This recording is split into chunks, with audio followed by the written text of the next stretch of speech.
का क्रोध, सुदर्शन का बोध। विपुलाचल, रत्नगिरी आदि 5 पर्वतों के में घिरा बसा नगर था राजगृह। श्रेणी के यहाँ के राजा थे जो श्रमणोपासक और भगवान महावीर के अनन्य भक्त थे।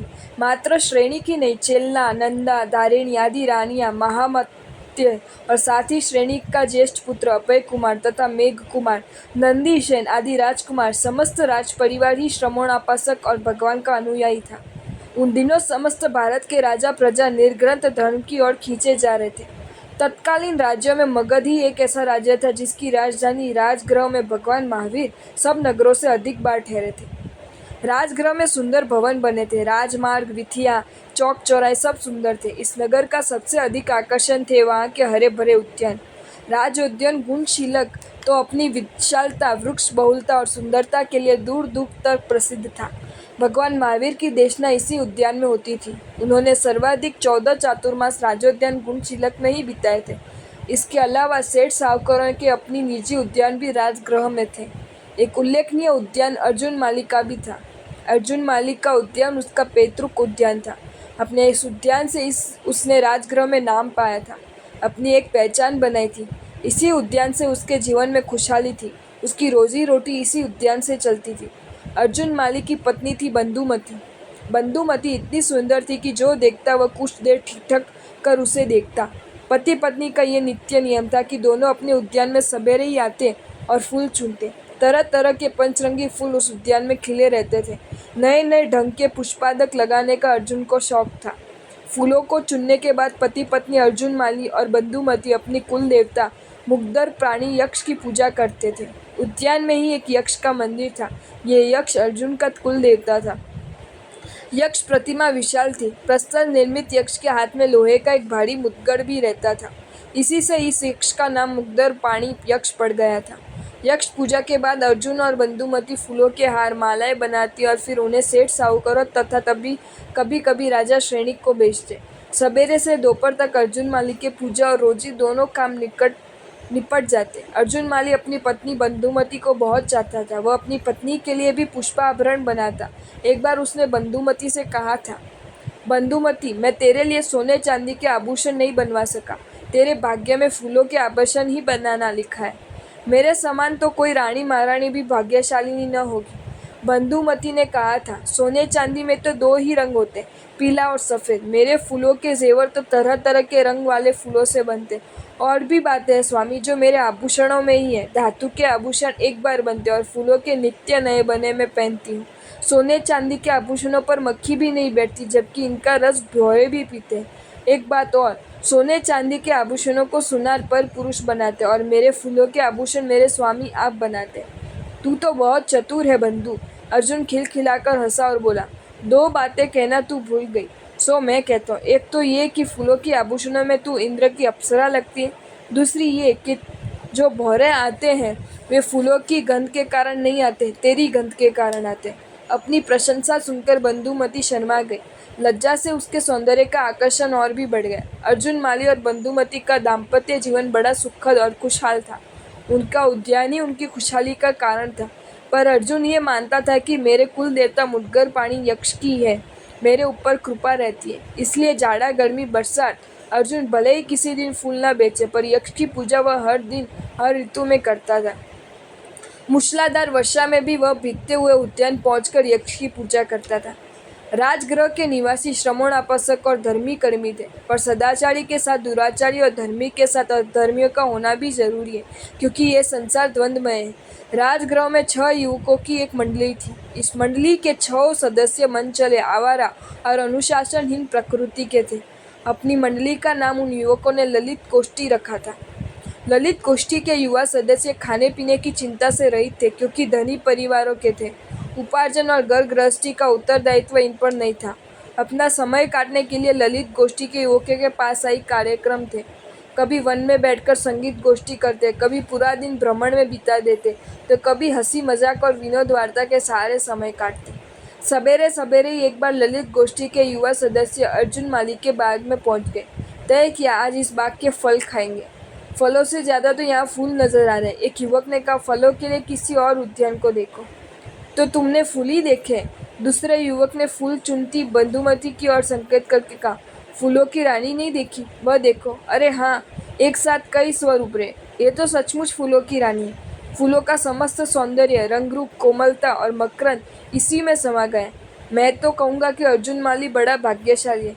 लगता है ये उसी की पत्नी है। किसी की हो, एक साथी ने कहा। आज हम छह इसके साथ। शेष बात युवक ने इशारे से पूरी की। ललित गोष्ठी के छह युवकों ने बंधुमती के साथ संभोग करने का दुस्साहसिक निर्णय कर लिया।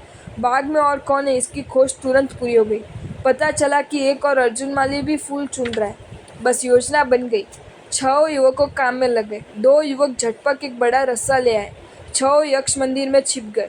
फूल तोड़कर अर्जुन माली पूजा करके यक्ष निकेतन में प्रविष्ट हुआ तो युवकों ने उसे मोटे रस्से से कस दिया और मंदिर के ही एक खंभे से बांध दिया। रस्सा काफी लंबा था, मोटा तो था ही। पति की चीख पुकार सुनकर बंधुमती दौड़ी हुई आई तो दो युवकों ने उसे पकड़ लिया और बोले, फूलों की रानी, हम तेरा ही इंतजार कर रहे थे। बस ललित गोष्ठी के युवक विवश निरुपाय अर्जुन माली के सामने ही बंदूक के साथ मुंह काला करने लगे। ऐसी परिस्थिति सामने आने पर दुर्बल से दुर्बल पति भी प्रलयंकारी बन सकते हैं, पर अर्जुन दुर्बल से अधिक विवश था। बंधन में बंधा हुआ युवकों को गालियां देने लगा। क्रोध में आकर उसने बंधुमती को भी गालियां दी। दुष्ट, मेरे सामने ही मुंह काला कर रही है, प्राण क्यों नहीं दे देती? आत्महत्या ही कर ले। हर स्त्री का इतना साहस नहीं होता कि शील रिक्शा के लिए वह प्राण दे दे। बंधुमती भी आत्महत्या नहीं कर पाई। अब अर्जुन माली ने देखा अपने कुल देवता मुद्गर पाणी यक्ष को। उसका भक्तिपूर्ण शोभ यक्ष पर ही उतरा। तू तो विवश नहीं है, अपने सामने ही तू मेरा अपमान देख रहा है। जब से होश संभाला है मैंने तेरी पूजा की, उसी नित्य पूजा का ये बदला दे रहा है मुझे। पर तू तो पत्थर है, भूल तो मेरी थी। यदि तूने मेरी लाज नहीं बचाई तो मैं तेरे सामने ही प्राण दे दूंगा। फूट फूट कर रोने लगा अर्जुन माली। उसकी प्रार्थना निष्फल नहीं गई। मुग्धर पाणी यक्ष अर्जुन की देह में प्रविष्ट हो गया। अब यक्ष की पूरी शक्ति अर्जुन में थी। उस देव शक्ति का भला क्या ठिकाना। यक्षाधिष्ठित अर्जुन ने तड़ातोड़ बंधन तोड़ डाले और भारी लोह मुद्गर यक्ष प्रतिमा से लेकर टूट पड़ा दुष्टों पर। उसने ललित गोष्ठी का नाम ही मिटा दिया, छह को मार दिया, अपनी पत्नी बंधुमती को भी नहीं छोड़ा। अर्जुन माली अब अर्जुन माली नहीं था, उसके रूप में ये देहधारी मुद्गर पाणी यक्ष था। मुद्गर घूमता हुआ अर्जुन माली बाग के बाहर आया और बीसीए रानी राहगीर उसने मार डाले। हिंसा का तांडव करने लगा अर्जुन रूपी यक्ष। वन में लगी आग की तरह राजगृह में अर्जुन के पैशाचिक बल का संवाद फैल गया। राजा श्रेणिक ने सैनिक उसे पकड़ने गए पर अर्जुन ने उन्हें भी बिछा दिया। भयंकर स्थिति पैदा हो गई। श्रेणिक राजा ने नगर के चारों द्वार बंद करवा दिए। कोई भी नगर से बाहर नहीं जाएगा, ये राजा का आदेश था। आदेश न भी होता तो भी कौन अर्जुन माली के हाथों मरने जाता। पर भूले भटके राहगीर तो आए ही। अर्जुन ने उन्हें भी मार दिया। नगर के बाहर का रूप मरघट का रूप था। उधर आना जाना बंद हो गया। आसपास समाचार फैल गए, पर अर्जुन माली तो मुद्गर घुमाता हुआ अपने क्षेत्र में ही घूमता रहता। उसे प्रतीक्षा रहती कि कोई आए तो उसका लहू पीकर भूख प्यास दोनों मिटा ले। एक तरह से राजगृह नगर कारागार बन गए। जाना तो दूर, उधर जाने की कल्पना भी कोई नहीं करता। श्रेष्ठ पुत्र सुदर्शन को धर्म विरासत में मिला था। उसने माता पिता श्रमोणापा सकते। सुदर्शन को जो पत्नी मिली वह भी श्राविका थी। सुदर्शन के धर्म में पेट कितनी थी इस कौन जाने, पर उसका विश्वास अटूट और अडिग था। वह मानता था कि धर्म पालन में यदि मृत्यु भी हो जाए तो जीव धन्य हो जाता है। क्रोध, हिंसा और वैर जैसे पाप धर्म के आगे ठहर नहीं सकते। लेकिन सुदर्शन के जीवन में कभी कोई ऐसा अवसर नहीं आया था कि वह अपनी धर्म निष्ठा को देख पाता। अचानक राजगृह वासियों को यह समाचार मिला कि भगवान महावीर राजगृह में आए हैं और अयोध्यान गुणशिलक में ठहरे। पर किसका साहस था जो उनके दर्शन करने जाता। सभी को प्राण प्यारे बार हत्यारा अर्जुन माली था। उसका भय रोंगटा खड़े कर देता था। राजगृह के श्रावकों ने घर बैठे ही भगवान की भाव वंदना कर ली। रात को सुदर्शन ने अपने परिवार वालों के मन की बात कही। सवेरे में भगवान के दर्शन करने जाऊंगा। पिता चकराए, बोले, सुदर्शन, तू पागल तो नहीं हो गया? राजा श्रेणी तक का साहस भगवान के पास जाने का नहीं और तू उनके पास जाएगा। सुदर्शन कुछ नहीं कह नहीं पाया। तब तक उसकी माँ बोली, नहीं बेटा, मैं तुझे नहीं जाने दूंगी। तू हमारे एक ही तो बेटा है। जानबूझकर मैं तुझे मौत की भट्टी में नहीं धकेल सकती। सुदर्शन की पत्नी भी रोई पीटी, पर सुदर्शन का निश्चय अडिग था। उसने कहा, वह कैसा अभागा भक्त है जो भगवान के दर्शन करने तब भी न जाए जब भगवान उसके द्वार पर खड़े। भक्त को भगवान की शक्ति सामर्थ्य पर अटूट विश्वास होना चाहिए। बड़े बड़े उपद्रवी देव भगवान महावीर को धर्म पद से नहीं डिगा पाए तो अर्जुन माली क्या उनके भक्त को डिगा सकेगा?